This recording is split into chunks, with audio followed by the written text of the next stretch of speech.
ईश्वरा सर्वांना चांगली बुद्धी दे, आरोग्य दे, सर्वांना सुखात आनंदात ऐश्वर्यात दे, सर्वांचं भलं कर, कल्याण कर, रक्षण कर आणि तुझे गोड नाम मुखात अखंड राहू दे. सद्गुरुनाथ महाराज. सद्गुरु पैमाव मातोश्री माईयांना प्रथम कृतज्ञपूर्वक वंदन आणि आपण सर्व सद्भक्त सत्श्रोते आपणा सर्वांना आदरपूर्वक नमस्कार. आपण जे चिंतन करीत आलेलो आहोत ते म्हणजे आपलं हे जे जीवन आहे हे जीवन अत्यंत सुख समाधानाने जर आपल्याला जगायचं आहे तर त्यासाठी नेमकं आपण कसं जगलं पाहिजे किंवा ह्या जीवनाचं आपल्याला त्यासाठी ज्ञान असलं पाहिजे. आणि ह्या ज्ञानाच्या अंगाने आपण चिंतन करत आहोत. आपण प्रथम परमेश्वर, कारण जीवनाची सुरुवात की जिथून आपण जन्माला आलो ते तत्व म्हणजेच परमेश्वरी शक्ती याचं चिंतन केलं. परमेश्वर म्हटलं की तिथे सर्वसाधारणपणे तिथे धर्म म्हणजे खरा धर्म काय, ज्याने सुखाची धारणा होती तो धर्म. त्या धर्माच्या अंगाने आपण चिंतन केलं. त्याच्यातून पुढे संस्कृती, आपल्यावर जे संस्कार होतात आणि त्या संस्कारातून आपल्या जी संस्कृती आपल्याला निर्माण होते संस्कारातून, त्या संस्कृतीचं बद्दल नेमकी संस्कृती कशी असावी आणि ह्या संस्कृतीप्रमाणे जे आपण विचार आचरण करतो आणि त्या विचार आचरणातून आपल्या वाट्याला जी चांगली वाईट परिस्थिती प्राप्त होते त्याला आपण नियती म्हणतो. म्हणजे हे सगळे आपल्या जीवनाशी संबंधित हे सगळे घटक आपण पाहत आहोत. आता हे सर्व घटक ज्याला म्हणतो आपण ते म्हणजे आपल्या जीवनाचं ज्ञान नेमकं आपण समजून घेण्याचा प्रयत्न करू.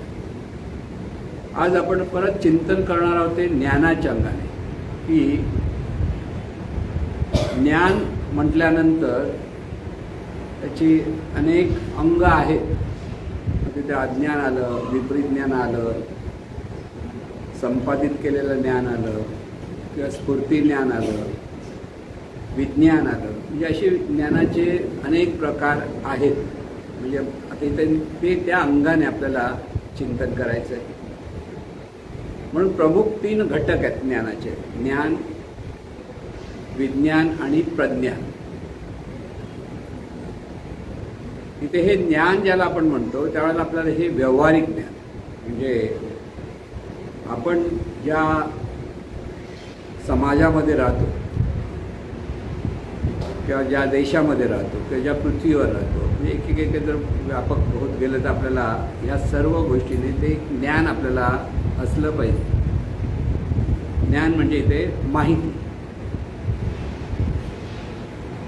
आणि ही माहिती आपल्याला झाली तर आपल्याला ज्ञान झालं असं म्हणतो ना आपण. आता आपल्या भारतामध्ये आपण राहतो किंवा महाराष्ट्रामध्ये राहतो आहोत तर आपल्याला इथला रुपया किंवा इथले जे नाणी आहेत किंवा रुपया आहे त्याचं ज्ञान आपल्याला असलं पाहिजे तर आपण व्यवहार करू शकतो. ते जर नसेल तर आपण व्यवहार करू शकणार नाही.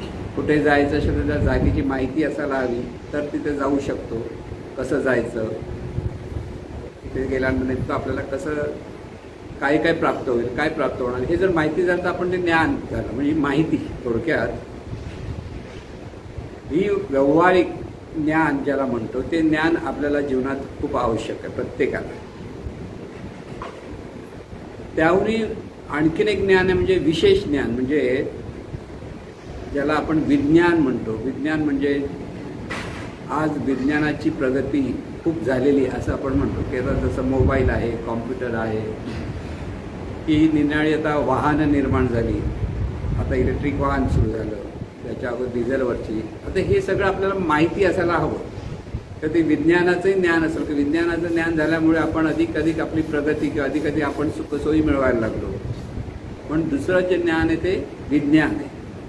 आणि तिसरं जे आहे ते प्रज्ञान आहे. प्रज्ञान म्हणजे आपलंच आपल्याला ज्ञान असायला हवं. आपण नेमकं आपण म्हणजे कोण आहोत, ढोबळ म्हणणे त्याला म्हणतात प्रज्ञान. दुसऱ्यापासून त्या प्रज्ञाचा अर्थ प्रभूचं ज्ञान हे म्हणू शकतो.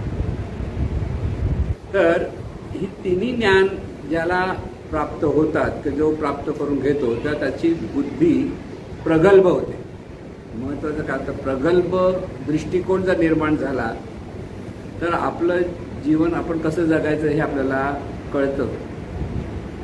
म्हणून ह्या तिन्ही ज्ञानातून आपल्याला प्रगल्भता प्राप्त होते आणि ही प्रगल्भता प्राप्त होण्यासाठी ज्ञानाची आवश्यकता असते. आता सोपा अगदी बघायला गेलं तर आपल्याला समजा कुठेतरी पंचगणीला जायचं आहे असं कोणी सांगितलं तर पंचगणी नाव ऐकून आहे, पण जायचं कसं माहीत नाही. व तिथे जायचं ट्रेनने जायचं की प्लेनने जायचं की बसने जायचं, ते तिकडे जाऊन नेमकं ती थंड हवेचं ठिकाण आहे तर खरोखर तिथे स्वेटर घ्यायला पाहिजे न घ्यायला पाहिजे. हल्ली सोपं झालं आहे, गुगलवर गेल्यानंतर हे सगळं कळतं की इथे ज्याला गुगल बघायची माहिती आहे तर त्याच्याकडनं त्याला कळेल बाई तिथे किती टेम्परेचर आहे, इथे किती टेम्परेचर आहे. आता आजच पेपरामध्ये आलं कर्जतमध्ये 42 सेंटीग्रेड तापमान होतं. म्हणजे किती बापरे, म्हणजे जर आपण तिकडे कर्जतला असतो तर आपल्याला तर उभं राहायला किती कठीण झालं असतं बाहेर उन्हामध्ये. म्हणजे हे सगळं जे ज्ञान आहे की माहिती ज्या आपण म्हणतो, ही जर माहिती नसेल म्हणजे अगदी जिथे आपण राहतो त्या तिकडचे जे लोक आहेत, वेगळी लोक आहेत, वेगवेगळ्या प्रकारचे लोक आहेत, सगळ्यांचे आपण कसं संबंध ठेवता येतो किंवा संबंध न ठेवता आपण आनंदाने कसं राहू शकतो, या सगळ्या गोष्टी आपल्याला कळल्या तरच आपल्याला आपली दृष्टी आहे ती प्रगल्भ होते. ते ज्ञान नसेल तर आपण घाबरत बसू, कसं जायचं, कुठे जायचं, काय करायचं, हे जे सगळं आपण जे करायला लागतो ना त्यामुळे तिथे आपल्याकडे प्रगल्भता नसते. लक्षात घ्या. म्हणून माहिती असेल तर आपल्याला सुखाने त्या गोष्टी आत्मसात करता येतात, तर त्या गोष्टी तिथे जिथे जाऊ तिथे सुखाने राहता येतं. माहिती असेल तर अगदी आपण अगोदर ॲडव्हान्स बुकिंग करू शकतो, कुठे हॉटेलमध्ये किंवा कुठे घरी कसं जायचं कळलं त्याचं ॲडव्हान्स बुकिंग करू शकतो, म्हणजे आनंदाने जाऊ शकतो. पण तेच जर नसेल माहिती तर मग आपण गोंधळात पडतो. म्हणजे साधन ज्ञान आहे आपण म्हणतो जे व्यावहारिक ज्ञान, ते पण महत्त्वाचं आहे, महत्त्वाचं नाही असं नाही.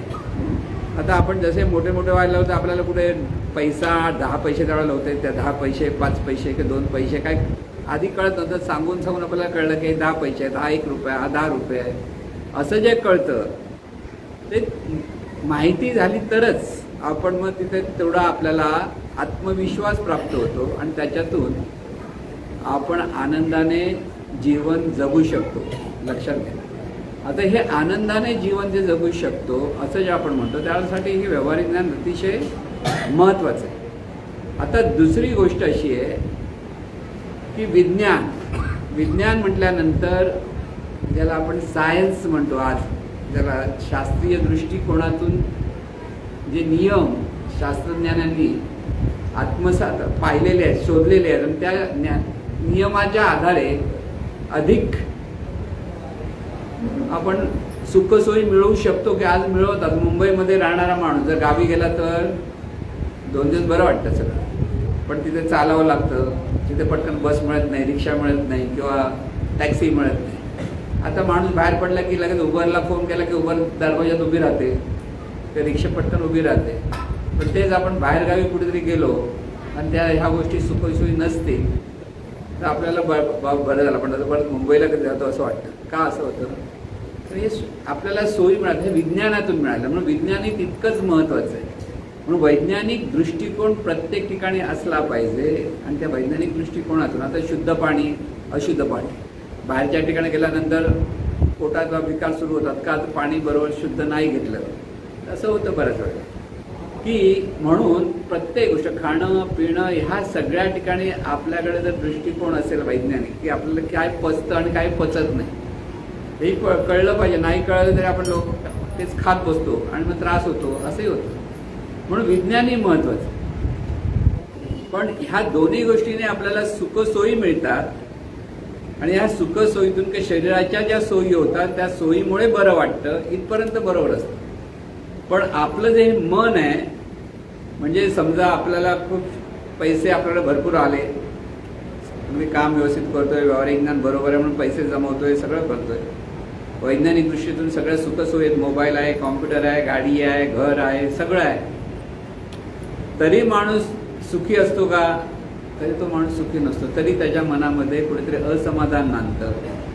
आणि हे जे असमाधान नांदतं त्याचा अर्थ त्याला अधिक काहीतरी हवं आहे, पण ते त्याला कळत नाही. आणि ते कळतं कोणामुळे, कशामुळे? तर त्याला म्हणतात प्रज्ञान. आणि प्रज्ञान म्हणजे आपल्याला सुखशांती समाधान कशी मिळवायची आहे, कशी अनुभवायची आहे हे कळण्यासाठी ही प्रज्ञानाची आवश्यकता आहे. आणि या प्रज्ञानालाच परमार्थिक ज्ञान म्हणतात. पारमार्थिक ज्ञान म्हणतं, आध्यात्मिक ज्ञान, अशी वेगवेगळी नावं आहेत. आणि म्हणून हे जे ज्ञान आहे ते आपलं शरीर येतं स्थूल, त्याच्यामागे असलेलं आपलं बहिर्मन येतं, त्याच्यामागे असलेलं अंतर्मन येतं, त्याच्यामागे असलेलं अमन येतं, त्याच्यामागे असलेलं शुद्ध मन येतं, आणि त्याच्याही मागे असलेलं दिव्य मन. हे सगळं मिळून आपण आहोत. पण आपल्याला फक्त शरीर माहिती आहे, बाकी गोष्ट मन थोडंसं माहिती आहे, बाकी दुसरं काही माहीत नाही. आणि त्यामुळे आपल्या जीवनामध्ये जे शांती सुख समाधान आपल्याला अनुभवायचं आहे ते आपल्याला कळत नाही. लक्षात घ्या, आज बहुतांशी माणसं जी मनात असमाधानी आहे, कारण त्यांच्याकडे प्रज्ञान नाही आहे. प्रज्ञान म्हणजे आपलं स्वतःचं ज्ञान नाही आहे. नेमकं आपण म्हणून नेमकं काय आहे?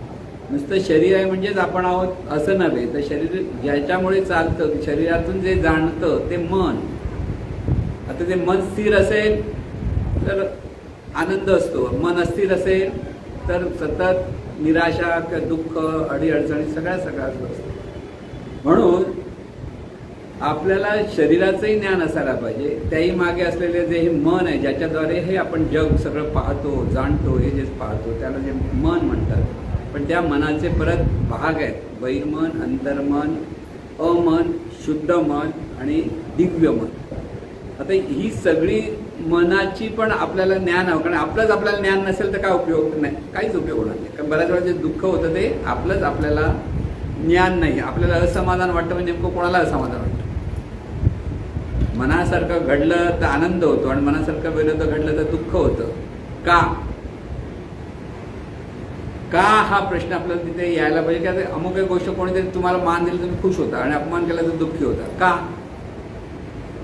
कारण आपल्या ठिकाणी आपलं जे अस्तित्व आपण अनुभवत असतो ते अस्तित्व अनुभवण्याची पद्धत आपली चुकीची आहे. म्हणजे चुकीची म्हणजे मी माझं नाव, माझी जात, माझा धर्म, माझे आई वडील, माझे नातेवाईक, हे सगळं मी माझं, ह्याचा जो एक भावनिक आपल्याच मनामध्ये गठ्ठा बांधून ठेवलेला आहे, त्याच्यातून आपलं सगळं जीवन आपण जगत असतो. म्हणून प्रत्येक जण समोर जे जे पाहतो तो त्याच्या भावनेतून पाहत असतो, नुसतं निखळ पाहत नाही कोणच. प्रत्येकाकडे आपण पाहिल्यानंतर आपल्या जी फ्रेम आहे एखाद्या व्यक्तीकडे पाहण्याची, की चांगली की वाईट, ही आपण फ्रेम तयार केलेली असते. आणि त्या फ्रेममधून पाहतो प्रत्येकाला. आणि त्या फ्रेममधून पाहताना काही माणसं तुम्हाला त्याचा काही संबंध असेल तो वाईट वाटतो, काही संबंध नाही, त्याने काही तुमचा वाईट केलेलं नाही तरी तो वाईट दिसतो. आणि एखादा माणूस खूप चांगलाही दिसतो. हे का होतं? कारण ती पाहण्याची जी आपली फ्रेम तयार केलेली आहे त्या फ्रेममधून पाहत असतो. आता ही फ्रेममधून पाहतो हीच आपली चूक असते. जे आहे तसं निखळपणे पाहता आलं पाहिजे, ते आपल्याला पाहता येत नाही. हे दुःख, माणूस दुःखी किंवा असमाधान होण्याचं मुख्य कारण. बघायला गेलं तर मानवी जीवनामध्ये सगळी माणसं सारखीच आहेत. सारखी म्हणजे सगळ्यांना 2 डोळे, 2 कान, नाक, जे अवयव सगळ्यांना सारखे आहेत. किंवा मानवी देह म्हटल्यानंतर जे अवयव जे आवश्यक आहेत ते प्रत्येक माणसाकडे असतात, मग ती स्त्री असो किंवा पुरुष असो. असं असताना अमुक एखादा माणूस आपल्याला चांगला दिसतो की चांगला वाटतं. आता एखादी व्यक्ती आपल्याला खूप आवडते सुद्धा, ती पाहता क्षणी छान आहे दिसायला का असं म्हणतो ना, मग पुरुष असेल किंवा स्त्री असेल कोणी.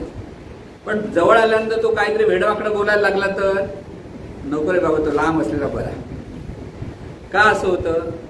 पण प्रथम दर्शन आपल्याला वाटतं बाबा छान आहे म्हणून. छान म्हटल्यानंतर तो जसं आपण तशी ओळख झाली, बोलायला लागलो आणि तो काहीतरी विचित्र बोलतोय की आपल्याला मनाच्या विरुद्ध, म्हणजे आपलं पाहण्याचा दृष्टिकोन कसा बोलतो तो बघा लक्षात. लगेच ह्या माणसापासून लांब झालं पाहिजे. दिसायला छान आहे म्हणजे काय छान नाहीये, कळलं ना. म्हणजे ही जी दृष्टी आपल्याला यायला पाहिजे, ती दृष्टी जर आपल्याला आली की नेमकं माणसाकडे की पशुपक्ष्यांकडे की सर्व विश्वाकडे पाहण्याची जी दृष्टी आहे ती दृष्टी आपल्याला बदलता आली पाहिजे. आणि ती दृष्टी बदलण्यासाठी आपल्याला हे प्रज्ञान कळलं पाहिजे. म्हणजे परमार्थ असं जो म्हटलं जात आहे परमार्थ जीवनाचं, की जे शुद्ध ज्ञान आहे ते शुद्ध ज्ञान म्हणजे आपल्याला होणारी ओळख की सगळं विश्व म्हणजे काय आहे, ते विश्वातले पशु पक्षी किंवा प्राणी मात्र की वनस्पती नेमकं काय आहे, इथे माणसं म्हणजे नेमकं काय आहे, आणि माणसं म्हटलं तर आपणही माणूस आहोत म्हणजे नेमकं काय. आपण ज्या धर्मामध्ये जन्माला आलेलो की जातीमध्ये आई वडिलांच्या धर्म जो असतो तो आपल्याला मिळतो, जी जात आहे ती आपल्याला मिळतात, तसं ते घेऊन का आपण आलेलो नसतो. आपण आलेलो असतो अगदी शुद्ध आलेलो असतो, कसलाही ठप्पा न लावता आलेला असतो. पण आई वडील आपल्यावरती पण ठप्पे मारतात ना, की मग तू आधी मुलगा मुलगी होतं टप्पा, नंतर पुढे जे जात धर्म पंथ हे ठप्पे लावले जातात. तोच ठप्पा म्हणजे ती दृष्टी आपण आपल्याकडे धरतो आणि मग त्याच्यातून आपल्याला आई वडिलांनी जे जे लहानपणापासून शिकवलेलं आहे की जे जे संस्कार झालेले आहेत त्या संस्कारातून पाहण्याची आपली दृष्टी असेल ती जर चुकीची असेल तर आपलं पाहणं चुकीचं होतं, आणि जर ते पाहणं जर व्यवस्थित असेल तर ते पाहणं बरोबर सुद्धा असतं.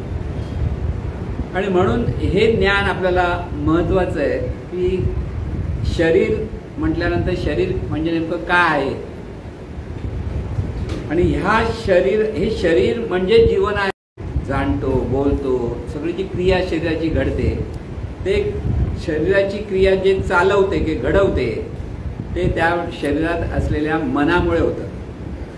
आणि म्हणून ह्या मनाचे पहिलेच प्राथमिक 2 भाग असतात, बहिर्मन आणि अंतर्मन. लक्षात घ्यायचं. बहिर्मन आता शरीर आहे म्हणून हे जे मन आहे ते मुळात नेणीव स्वरूप असतं, म्हणजे अंतर्मन असतं. अंतर्मन म्हणजे नेणीपूर्वक कार्य करणं आणि बहिर्मन म्हणजे जाणीवपूर्वक कार्य करणं. म्हणजे आपण जे पाहणं हे आपल्याकडे नेणीपूर्वक आहे. नुसतं कुठे पाहिलं तर आपल्याला पाहत बसतो आपण. काय पाहतो, कसं पाहतो हे जे जाणतो ते त्याला म्हणतात बहिर्मन, त्याला बुद्धीचा भाग होतो. काय कसं पाहायचं, काय पाहिजे, समोर दिसलं नेमकं कोण आहे म्हणजे ओळख धरतो, हे सगळं जे आहे ते आपलं बहिर्मन असतं. म्हणून जाणीवपूर्वक जे पाहतो ते बहिर्मन असतं. पण जाणीवपूर्वक पाहताना ह्या मनामध्ये ज्या आपल्या मनामध्ये पाहताना ज्या भावना निर्माण होतात निरनिराळ्या पद्धतीच्या, त्या निरनिराळ्या पद्धतीच्या ज्या भावना आहेत ते जिथून निर्माण होतात त्याला म्हणतात अंतर्मन. म्हणजे आपल्या ठिकाणी राग आहे, लोभ आहे, प्रेम आहे, कृतज्ञता आहे किंवा स्वार्थीपणा आहे किंवा दुष्टपणा आहे, हे सगळं जे आपण म्हणतो ते आपल्या संस्कारातून जे मनाचा अंतर्भाग जो आहे तो अंतर्मन त्या ठिकाणी आहे.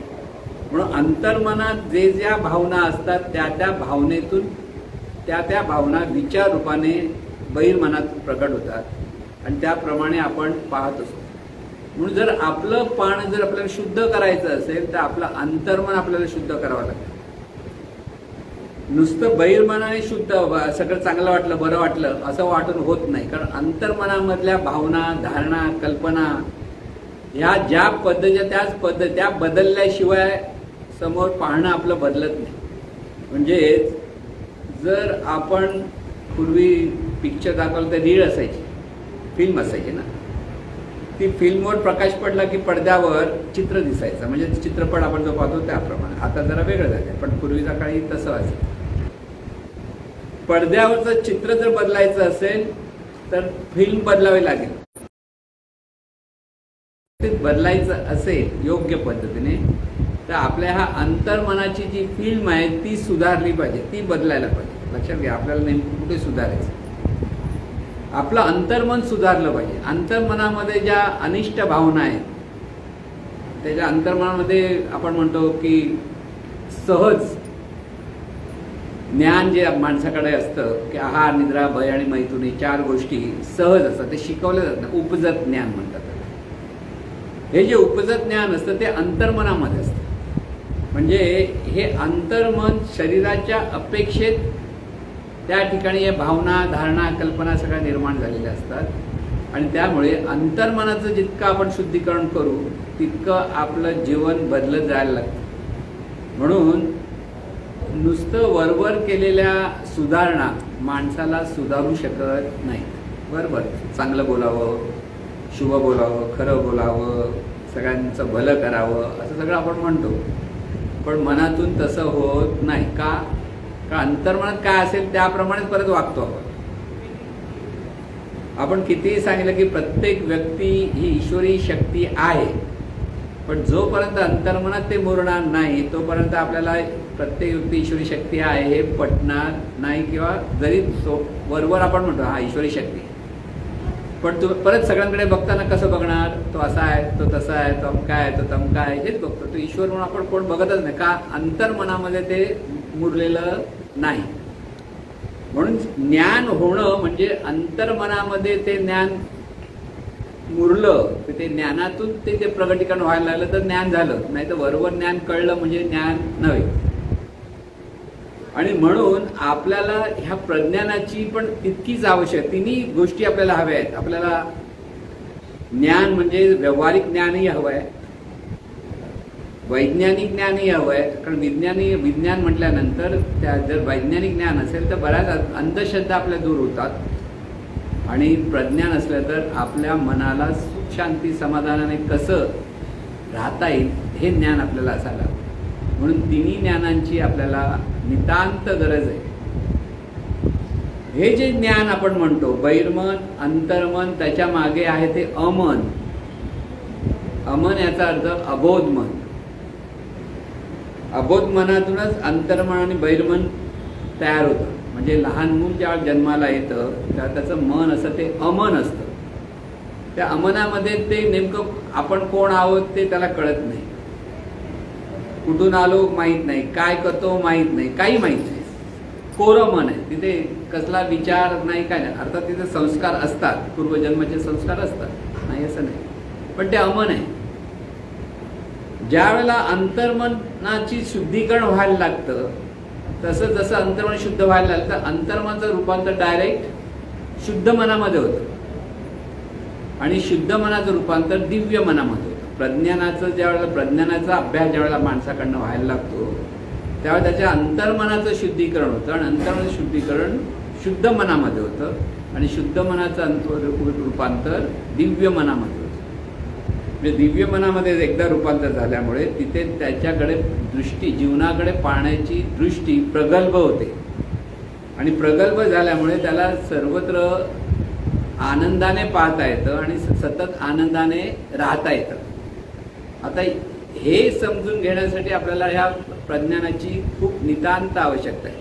पण ते पटकन सांगितलं आणि झालं असं होत नाही. त्याला अभ्यास प्रत्येकाला करावा, ज्याचा त्याचा अभ्यास त्यानेच केला पाहिजे. म्हणजे हे अध्यात्मज्ञान ज्याला आपण म्हणतो ते अध्यात्मज्ञान म्हणजे आधी जो अभ्यास स्वतः करेल त्या व्यक्तीलाच ते ज्ञान प्राप्त होतं. मग त्याच्याबरोबर कोण असेल त्याला ते ज्ञान प्राप्त होत नाही. म्हणजे अगदी पती पत्नी असो की आई मुलगा असो की भाऊ बहीण असो कोणी असो, एक अभ्यास करतो आणि दुसरा करत नसेल तर एकाला जो करतो त्याला त्याचं ते ज्ञान कळतं, अभ्यास होतो, त्याच्यातून त्याची प्रगल्भता वाढते. जो करत नाही त्याचा तो तसंच आहे. म्हणून ज्याचं प्रत्येकाने स्वतःच तो अभ्यास करावा लागतो. मार्गदर्शन घेतल्यानंतर त्याचं सतत स्मरण, चिंतन, मनन हे सतत आपल्या ठिकाणी करत राहणं हे सतत का करावं लागतं? कारण त्याच्यातून अंतर्मनाचं शुद्धीकरण होतं. अंतर्मन आपोआप शुद्ध होत नाही. अंतर्मन कधी आपली धारणा बदलत नाही पटकन. अंतर्मनाला स्वतःची धारणा बदलण्यासाठी त्याच्यावर बऱ्याच वेळेला हॅमरिंग व्हावं लागतं, पुन्हा पुन्हा ऐकावं लागतं, पुन्हा पुन्हा सांगावं लागतं आणि होता होता हळूहळू ते बदलतं. पटकन बदललं नाही, एकदा ऐकलं आणि झालं असं होत नाही. म्हणून तिथे अभ्यास करावा लागतो. म्हणून अभ्यास हा फार महत्त्वाचा आहे. सर्व तिन्ही ज्ञानासाठी अभ्यास लागतो. माहिती घ्यायला सुद्धा अभ्यास करावाच लागतो, व्यावहारिक ज्ञानासाठी सुद्धा अभ्यास करावा लागतो. वैज्ञानिक दृष्टिकोन जो आहे तो समजून घेण्यासाठी विज्ञानाचा जो अभ्यास तोही आपल्याला असायला हवा असतो आणि त्याच्या पुढे जे असतं ते प्रज्ञानही आपल्याला खूप आवश्यक आहे. म्हणून प्रज्ञानातून शांती सुख. कारण कितीही माणसाची वैज्ञानिक प्रगती झाली आणि व्यावहारिक ज्ञानाच्या अंगाने किती तो अगदी समृद्ध आहे, तरी ती व्यक्ती शांती सुखाने जीवन जगू शकत नाही. महत्वाचं लक्षात आहे. खूप पैसा आहे, सगळी श्रीमंती आहे, आजूबाजूला सगळे चांगले लोक आहेत, सगळं काही चांगलं चांगलं आपण म्हणतो, तरी मनामध्ये जे असमाधान असतं माणसाकडे, आणि ते असमाधानाने माणूस सतत ते शांती सुख मिळवण्याचा प्रयत्न करत असतो. मग आज माणसं धावतायत सगळीकडे. खरं बघायला गेलं तर का धावतायत? आपण म्हणतो सर्वांना सुख हवं आहे म्हणून धावतात, पण आपल्याला सुख हवं आहे म्हणून लोक धावतात, तर आपल्याला पैसा हवा म्हणून धावत असतात. आज सकाळी 8 तास ड्युटी नाही राहिली, लोकांना 9 तास 10 तास 12 तास ड्युटी लोक करतात. का? तर त्यांना अधिकाधिक पैसे हवे असतात म्हणून. आता अधिकाधिक पैसे मिळाले की अधिकाधिक आपल्याला आपल्या सुखसोयी मिळतील, पण अधिकाधिक सुखसोयी मिळाल्या तरी मग मन मात्र अशांत राहील. कारण झोप कमी, परत आपल्या जवळच्या लोकांशी संबंध कमी. आपण नुसतं पैसा म्हणून सकाळी जो गेला तो रात्री परत आला आणि तिथे काही त्याचं कॉन्टॅक्ट कोणाशीच राहत नाही. असं झालं तर त्या माणसाला नंतर एकटेपण जाणवायला लागतं आणि त्याच्यातूनच त्याला परत दुःख निर्माण होतं. आणि म्हणून आपल्याला ह्या सर्व जीवनचक्र जे आपल्या वाट्याला आलेलं आहे त्याच्यातून आपण कसं जीवन जगलं पाहिजे ह्याचं ज्ञान झालं पाहिजे. की अगदी शरीराच्या अपेक्षेत शरीर सुदृढ पाहिजे, सशक्त पाहिजे, आरोग्यशील पाहिजे, कार्यक्षम पाहिजे, 4 गोष्टी आपल्याकडे असायला पाहिजेत. आणि त्यासाठी त्या शरीराकडे मूलतः सतत तो विचार देता आला पाहिजे. पहिलं विचार दिला पाहिजे. शरीर अधिक सुदृढ आहे, अधिक सशक्त आहे, अधिक आरोग्यशील व्हायला हवं, अधिक कार्यक्षम व्हायला हवं. हा विचार जर आपण द्यायला लागलो तर त्या शरीराच्या ठिकाणी तसंच परिणाम दिसायला लागतो. प्रारब्धानुसार काही वेळेला काही गोष्टी वरखाली होतील, पण जर आपण त्या विचारात सतत राहू तर त्या विचारातून सुद्धा शरीराचं आरोग्य चांगलं राहतं. आणि त्या विचारातूनच आपल्याला काय खायला हवं, काय खायला नको ह्याचंही मार्गदर्शन प्राप्त व्हायला.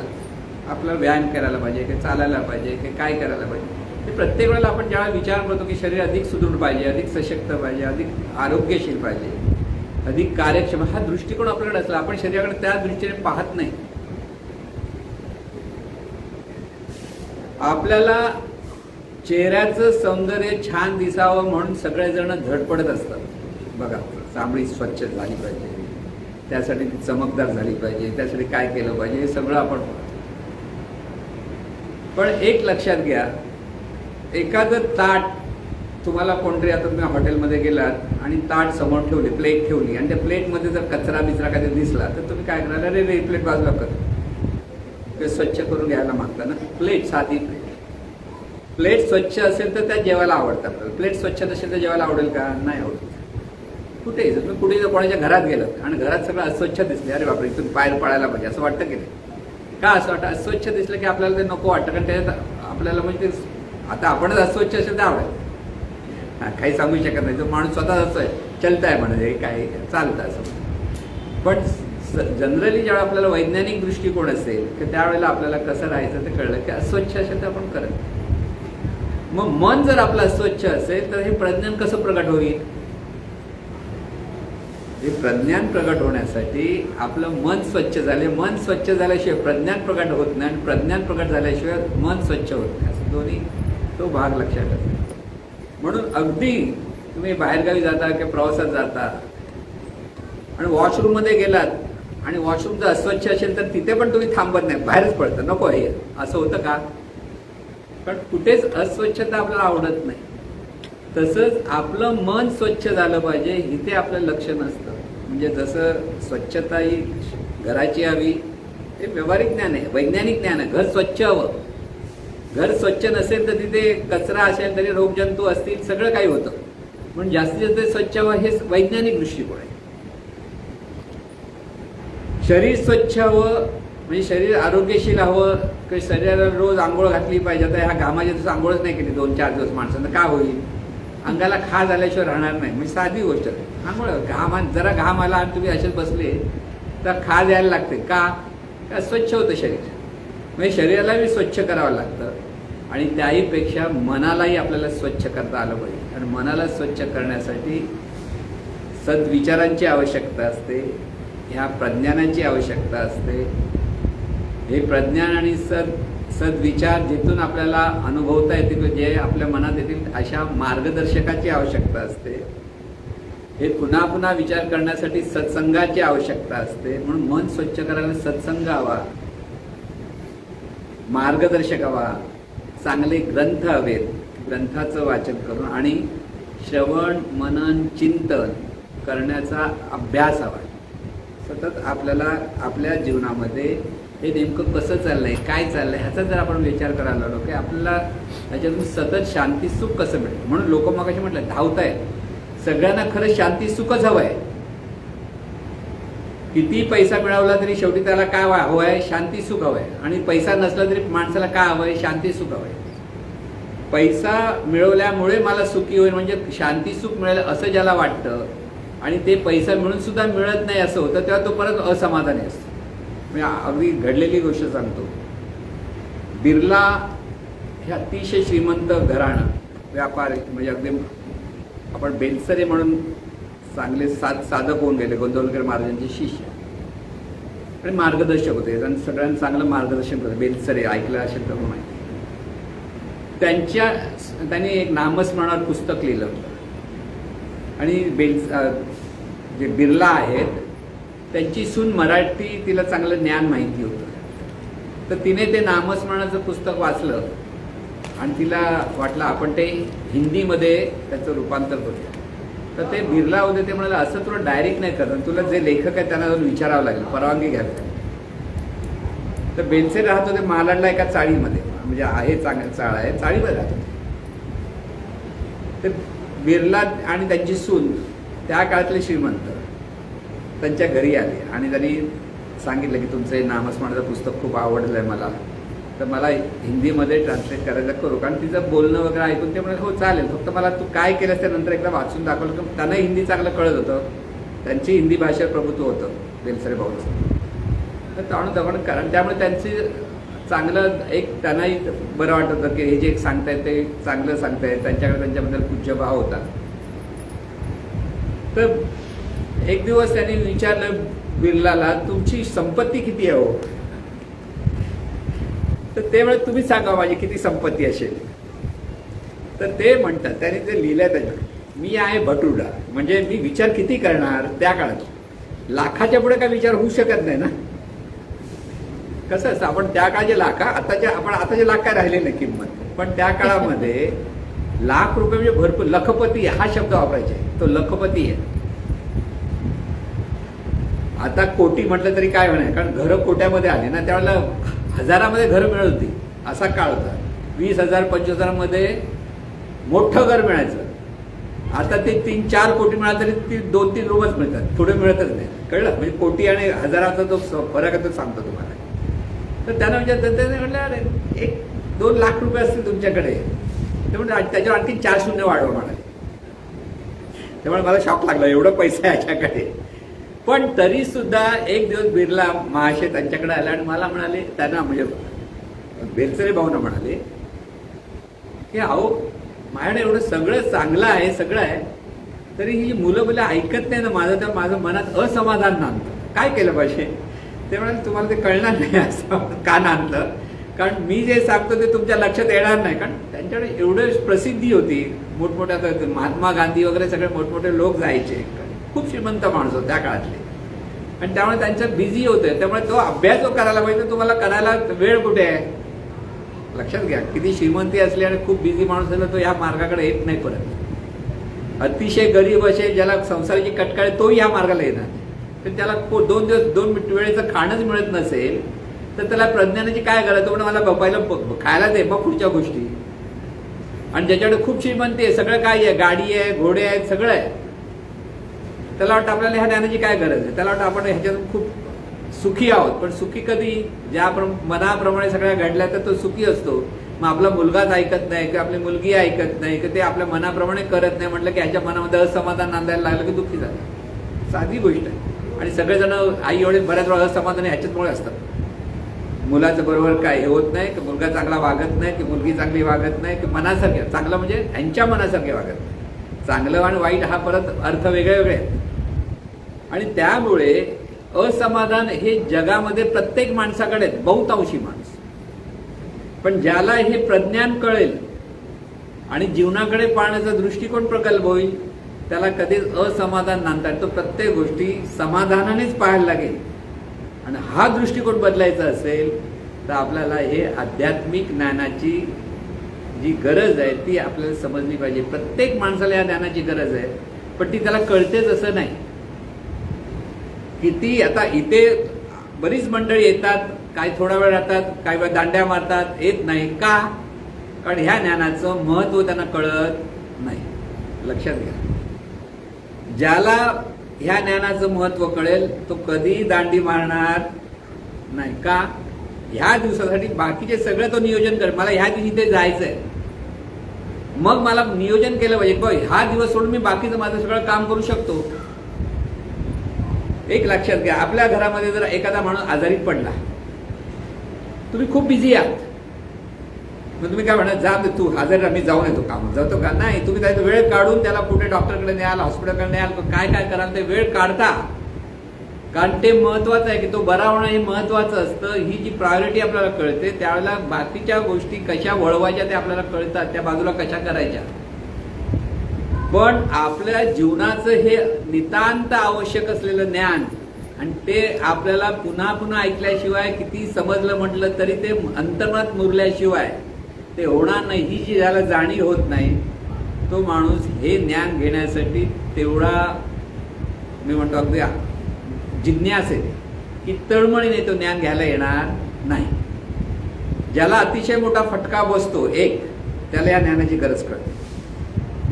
फटका बसतो म्हणजे त्याला कळतं रे फार वाईट आपली परिस्थिती, मन विचलित आहे, मनासारखं होत नाही असं वाटतं, दुःखी आहे. मग ते मिळवण्यासाठी तो माणूस प्रयत्न करतो. पण सर्वसाधारणपणे चला कोण सगळे स्तुती करतायत, पैसा मिळतो, हे मिळतात, आपल्याला ह्या ज्ञानाची गरज आहे असं वाटत नाही. पण सगळ्या जगातल्या प्रत्येक माणसाला ह्या प्रज्ञानाची आवश्यकता आहे. प्रज्ञान इतकं महत्वाचं आहे की जीवनाचं आपल्याला शांती सुख अनुभवण्यासाठी जोपर्यंत प्रज्ञानाचा जो नेमका गाभा कळत नाही तोपर्यंत माणसाला शांती सुख मिळणार नाही. हे लक्षात ठेवा. शांती सुख मिळण्यासाठी प्रज्ञान आहे, सुखसोयी मिळण्यासाठी विज्ञान आहे, आणि सर्वसाधारणपणे आपण समाजात वागण्यासाठी व्यवहारिक ज्ञान आहे. तिन्ही गोष्टी हव्यात. म्हणजे समाजामध्ये पण आपल्याला कसं वागायचं, कसं राहायचं कळलं पाहिजे. अमेरिकेतली माणसं किंवा बाहेरगावची माणसं आपल्यासारखे साडी नेसत नाहीत, बरोबर ना? कसेही कपडे ते घालून येऊ शकतात, कारण त्यांच्यावर ते संस्कार. आपले डोळे विस्फोरतात, अरे बापरे. कारण आपली पाहण्याची दृष्टी वेगळी असते. लक्षात घ्या कसं असतं. आजकालच्या फॅशनच्या नावाखाली सगळेजण निर्णय कपडे कसे घालतात, बरोबर आहे. पण 25 वर्षापूर्वी तेच कपडे जर एखाद्या त्या तरुणीने घातले असते तर घरच्या लोकांनी चपलेने मारलं असतं की नाही? आता तेच 25 वर्षाने तीच माणसं मोठी जर आई वडील आपली मुलं घालतात त्यावेळी त्यांची नजर आणि लोक घालतात, जाऊ दे चालतं. कळलं? म्हणजे पाहण्याची दृष्टी कशी आपली बदलत चाललेली आहे ती लक्षात घ्या. आणि ही पाहण्याच्या दृष्टी बदलताना त्याच्यातलं नेमकं गांभीर्य जोपर्यंत कळत नाही माणसाला की ह्याच्यातून आपण जीवनात किती शांती सुख मिळवू शकतो, नेमकं कसं साधता येतं हे कळणं फार महत्वाचं आहे. लक्षात घ्या. आणि म्हणून हे ज्ञान जे आता आपण समजून घेतो की परमार्थ म्हणजे नेमकं काय? परमार्थ म्हणजे लोकांना जे वाटतं की देवपूजा करणं, अगरबत्ती लावली, पणती लावली, की कुठेतरी सण साजरा केला म्हणजे आपण परमार्थ सिद्ध केला, की श्राद्ध घातलं म्हणजे परमार्थ. सख्या आता नवरात्री आहे की दांड्या करून फिरले म्हणजे परमार्थ नाहीये. ते फक्त मनाला रंजन देणारं मनोरंजन आहे. मनाला तेवढ्यापुरते आनंद आहे, म्हणजे वाईट काहीच नाही. मी म्हणत चांगलं वाईट म्हणत नाही. परमार्थ म्हटलं तर तिथे मनाचं शुद्धीकरण जिथे होतं तो परमार्थ. मनाला सुखशांती समाधानाने जगण्याची दिशा जिथे मिळते तो परमार्थ. जीवनाकडे पाहण्याची ज्याला प्रगल्भता जिथे प्राप्त होते तो परमार्थ लक्षात घ्या. हे प्रज्ञान याचा जे अर्थ आहे म्हणून आपल्या जीवनाचा जो गाभा आहे तो आपल्याला कळला पाहिजे की आपण जीवन जगतो म्हणजे नेमकं काय आहे आपलं जीवन. आणि त्या दृष्टिकोनातून जेव्हा पाहतो त्यावेळेला आपण आज जे जीवन जगतो ते आपण आज जे जीवन जगण्याची पद्धत आहे ती आपली पाहण्याची दृष्टी अत्यंत दूषित असते. समोरचा काही केला आपल्या मनास करत नसेल तर तो वाईट असतो आपल्या दृष्टीने. तो किती चांगला वागत असेल तरी आपल्याला ते आवडत नाही तो तसा वागतो म्हणून तो वाईट आहे असंही पाहण्याची दृष्टी आहे. आणि अशा दृष्टीने जेव्हा आपण पाहत असतो त्यावेळेला आपल्या मनामध्ये अनिष्ट चिंतन अनिष्ट विचार नकारात्मक विचार हे एवढे असतात की त्याच्यातून आपण दुःखी होत असतो. म्हणून सतत सकारात्मक विचार, आता सकारात्मक विचार म्हणण्यापेक्षा स्वीकारात्मक विचार असला पाहिजे. जी जी परिस्थिती आहे ती आपल्याला स्वीकारता आली पाहिजे. ती प्रगल्भ दृष्टिकोन आहे. परिस्थिती आपल्याला बदलता येत नाही परत लक्षात ठेवा. पण परिस्थितीप्रमाणे जी आपण मनस्थिती बदलत असतो त्या मनस्थितीवर आपला आपण कंट्रोल ठेवू शकतो. परिस्थिती बदलली परिस्थिती म्हणजे तुमचं कौतुक करणारे 4 लोक समोर असतात तर तुम्ही खुश आणि ते निंदा करणारे समोर भेटले तर तुम्ही दुःखी. कोणी कौतुक करो की निंदा करो तुम्ही स्थिर राहिलात तर ते प्रज्ञान. तुम्ही स्थिर राहत नाही म्हणजे तुम्ही अज्ञान. लक्षात घ्या. एखादा माणूस तुमच्या मनासारखा वागत नाही म्हणून तुम्हाला तो वाईट वाटतो तो नको वाटतो हे सुद्धा तुमचं अज्ञान आहे. प्रत्येक व्यक्तीला प्रत्येक परिस्थितीला आपल्याला स्थिर मनाने शांत मनाने सामोरं जाता आलं त्याचा स्वीकार करता आला पाहिजे तर तुमच्याकडे प्रज्ञान आहे. लक्षात. प्रज्ञानाचा अर्थ मी तुम्हाला सांगतो की आपल्या प्रत्येकाकडे हे प्रज्ञान असायला हवं. का? कारण जीवन जगत असताना आपल्याला अनेक गोष्टींशी संबंध येतोय. अनेक चांगली माणसं वाईट माणसं आपण म्हणतो. द्वंद्वात्मक जग आहे. तुमच्या मनासारखे वागणारे आहेत मनाच्या विरुद्ध वागणारे आहेत. तुमचं ऐकणारे आहेत तुमचं न ऐकणारे आहेत. तुम्हाला मान देणारे आहेत तर तुम्हाला तुमचा अपमान करणारे आहेत. तुमच्या गोष्टीतले गुण पाहणारे आहेत तर तुमच्या प्रत्येकाकडले दुर्गुण पाहणारे आहेत. अशी प्रत्येकाची दृष्टी आहे. आपली सुद्धा तशी दृष्टी असेल तर आपणही तसेच होतो. पण आपल्याला सुखशांती समाधान जगायचं तर नेमकं काय धरायचंय आणि काय धरायचं नाही हे कळलं पाहिजे. म्हणून आपल्याला हे परमार्थाचं ज्ञान आहे ना ते कळलं पाहिजे. पहिलं शब्दाने कळायला लागेल आणि शब्दाने कळल्यानंतर ते आपल्या अंतमनात मुरवण्यासाठी नेमकं कसं केलं पाहिजे ही समजून घेता आलं पाहिजे. आणि त्यासाठी प्रयत्न हे प्रत्येकाने केलेच पाहिजे. जितका श्वास आपल्याला गरजेचा आहे. विचारा श्वास गरजेचा आहे की नाही. आता आरामात घेतो कुठे वाटत माहितीच नव्हतं आपण श्वास घेतो श्वास सोडतोय. पण नाक दाबल्यानंतर 2-3 मिनिटं घेतल्यानंतर जो जीव घुटमळतो ना ती त्यावेळेला कळतं श्वास किती आवश्यक आहे. ज्याला प्रज्ञानाची गरज कळेल की हा श्वास घुटमळला पाहिजे तसं मन घुटमळलं पाहिजे गुदमरलं पाहिजे. अरे हे आपल्याला कळत नाही. तितकी त्या ज्ञानाची जर गरज कळली तर माणूस कधी ह्या प्रज्ञानाची का सोडणार नाही. लक्षात ठेवा. नाहीतर जोपर्यंत आपल्याला सुखसोयी मिळत आहेत बरं मिळत आहे चांगला पगार मिळतोय खायला प्यायला चांगला मिळतं काय करायचं आपल्याला जाऊ दे आज इथे जाऊया उद्या तिथे जाऊया. मग त्यावेळेला आपलं मन निरनिराळी कारणं शोधायला लागतं. अंतर्मन आपलं असं लबाडपण आहे. तुम्हाला जिथे जायचं नाही म्हणजे त्या अंतर्मनात जी आवड नाही त्याच्यापासून ते तुम्हाला दूर नेईल. कधी तुमचा पाय दुखायला लागेल कधी डोकं दुखायला कधी पाहुणे आले म्हणाल कधी कामानं उशिरा सुटलो म्हणाल. ते काही कारण हे आपणच ठरवलेली असतात आपणच शोधलेली असतात. आणि मग आपण अरे मनाचाच खरोबर मला गाडी मिळाली नाही. आता कधी पण बघा तुम्ही उशिरा गेलात ऑफिसला तर काय सांगता गाडी उशिरा. अरे गाडी बेटर तू उशिरा गेलास हेच खरं असतं. म्हणजे बोलण्याचा जो आपला आहे ना आपल्या स्वतःकडे आपण दोष घेतच नाही. आपण ते सगळी कारणं सांगून आपण किती चांगले आहोत हेच शोधायचा प्रयत्न करतो. आता आपण किती चांगलं व्हायला पाहिजे हा जर विचार करायला लागला तर आपल्याला ह्या प्रज्ञानाची गरज काय ती कळेल की आपल्या ठिकाणी हे जे मन आहे आज ते शुद्ध झालं पाहिजे निर्मळ झालं पाहिजे. आणि ह्या निर्मळ मनाने आपल्याला सगळीकडे पाहता आलं पाहिजे. आज आपण जे पाहणं जे आपलं आहे ते बदललं पाहिजे आणि त्या बदलण्यासाठी या प्रज्ञानाची नितांत आवश्यकता आहे. म्हणून हे सगळं जे आपण ज्ञान इथे घेतो आहोत, सद्गुरु कृपेने आपल्याला जे सद्गुरूंनी जे मार्गदर्शन केलेलं आहे, त्यांची जे ज्ञान मार्ग ते आपण आत्मसात करण्यासाठी आपण हा सत्संग धरलेला आहे. लक्षात घ्या. म्हणजे ह्या सत्संगाच्या वेळेला तिथे बघायला गेलं तर किती लोकांनी यायला पाहिजे, पण ज्यांना ह्याची गरज वाटत नाही ते कशाला येणार. लक्षात घ्या. ज्याला गरज नाही, आता बघा गुढीपाडव्याच्या दिवशी आपल्याला श्रीखंड हवंय, गरज आहे. गरज आहे का? खरी गरज नाही, पण गरज आहे. मग लाईन लावून थांबलेले असतात मिठाईच्या दुकानासमोर. काही काही ठिकाणी बघतात ना, सकाळपासून लाईन लावून आपले बसलेले असतात. का तो श्रीखंड घ्यायचंय. अरे श्रीखंड ते किती, पण इथे म्हणा, इथे असं सत्संग इथे लाईन लावून आलं पाहिजे होतं ना. इथे विरळपणा येतो. काय पण वाटलं तर येतात. चौपाटीला कधी जावंसं वाटतं त्याला जाऊया, कधी पाणीपुरी खावी त्याला जाऊया तिकडे, असं असतं ना. म्हणून आपल्या सगळ्या गोष्टी सांभाळून मग कधी वाटत चला बरेच दिवस नाही गेलं, जाऊन येऊया. अशाने हे प्रज्ञान आपल्या मनामध्ये मुरणार नाही. तुम्ही म्हणाल बरं वाटलं, एक दिवस बरं वाटलं, परत जाऊया, दुसऱ्या दिवशी बरं वाटलं, परत जाऊया, परत आपल्याला समजलं पाहिजे, परत तिथे जिज्ञासा जितकी निर्माण होईल तेव्हा प्रत्येकाला वाटेल नाही ते हा दिवस सोडून मला दुसरीकडे बाकीची कामं इतर दिवशी करेन, तेव्हा तुम्हाला हे कळेल. मी माझा अनुभव सांगतो, मी तुमच्या लक्षात घेईन. प्रज्ञानाची आवश्यकता सांगतो. 1991 साली मी सद्गुरूंचा अनुग्रह घेतला.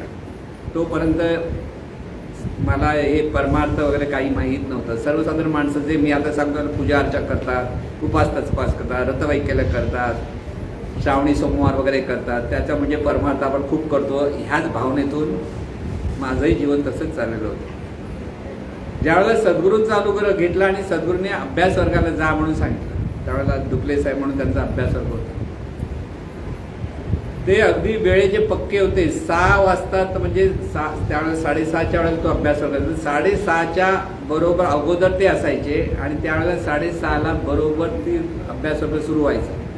त्यावेळेला ते उपासना यज्ञ वगैरे ती पद्धत होती त्यांची. त्या घेऊन नंतर मार्गदर्शन करणं. मन स्थिर झाल्याशिवाय मार्गदर्शन समजत नाही. माणसाचं मन स्थिर झालं पाहिजे, मन प्रिपेअर झालं पाहिजे. मन महत्त्वाचं लक्षात घ्या. मी जे सांगतो आहे ते आणि तुम्ही जे ऐकता आहात, तुमचं मन जर ते ऐकण्यासाठी तत्पर होत नसेल, म्हणजे प्रिपेअर होत नाही, तोपर्यंत आपलं कम्युनिकेशन होणार नाही. तुमच्या मनात दुसरे काहीतरी विचार असतील तर तुम्ही त्या विचार ऐकलं, मी काय सांगतो मला कळणारच नाही. मग त्या अगोदर मन स्थिर व्हायला पाहिजे. म्हणून कधी कम्युनिकेशन जर म्हणतो ना आपण कोणाशी बोलताना, त्याच्या मनाचं मन प्रिपेअर करता आलं पाहिजे आपल्याला. त्याचं मन प्रिपेअर केल्यानंतर तुम्ही त्याला सांगितलं, त्याला कळतं. लोक आज वाद का एकमेकाचं मन प्रिपेअर नाही करत, प्रत्येक आपल्याच गोष्टीत बोलतात. ऐकण्यासाठी तुम्ही एकमेकाचं मन प्रिपेअर करा, तयार करा. मन ऐकण्यासाठी तयार होतं तेव्हा ऐकू शकता. तुम्ही ते ऐकण्याची तयारीत आहात म्हणून बसले आहात, नाही तर पटकन कोणी उठून निघून गेला असता. लक्षात घ्या. म्हणून आपलं तयार व्हावं लागतं. आणि म्हणून त्यासाठी आपल्याला मन स्थिर होण्यासाठी काही विशिष्ट, म्हणजे आपण ही साधना जी घेतो, आता सुरुवातीपासून जे येतात त्यांना जे ऐकून समजेल, आणि पटकन उशिरा जे येतात साधना न घेता, त्यांचं मन तितकं तयार नसतं. त्यांच्या मनात ते धावत पडत आलं, मनात आणखीन विचार, हे राहिलंय, ते राहिलंय, इथे जायचंय, तिथे जायचंय, हा विचार जर असेल तर हे ज्ञान परत समजत नाही. म्हणून मन शांत झालं, स्थिर झालं, म्हणजे सुरुवातीपासून येऊन बसायला पाहिजे. लोकांना वाटतं 8 वाजता सुरू होणार ना, जाऊ दे तर कधी 8 वाजेपर्यंत कधी पण जाऊ शकतो. 7 वाजल्यापासून आलात, 7 वाजता बरोबर सुरू होतं, तर 7 वाजता आला तर तुमच्या मनाची तयारी होते. मन तुमचं ऐकण्यासाठी तयार होतं, मन शांत होतं, मन स्थिर होतं, आणि त्यावेळेला हे ज्ञान कळतं. म्हणजे अस्थिर मनाला हे ज्ञान परत कळणार नाही. कारण जरी सोपं वाटलं तरी ते अंतर्मत मोडण्यासाठी आपलं मन सुद्धा आपण तयार करावं लागतं. विशिष्ट ह्या परिस्थितीमध्ये येऊन ते आपल्याला जमतं.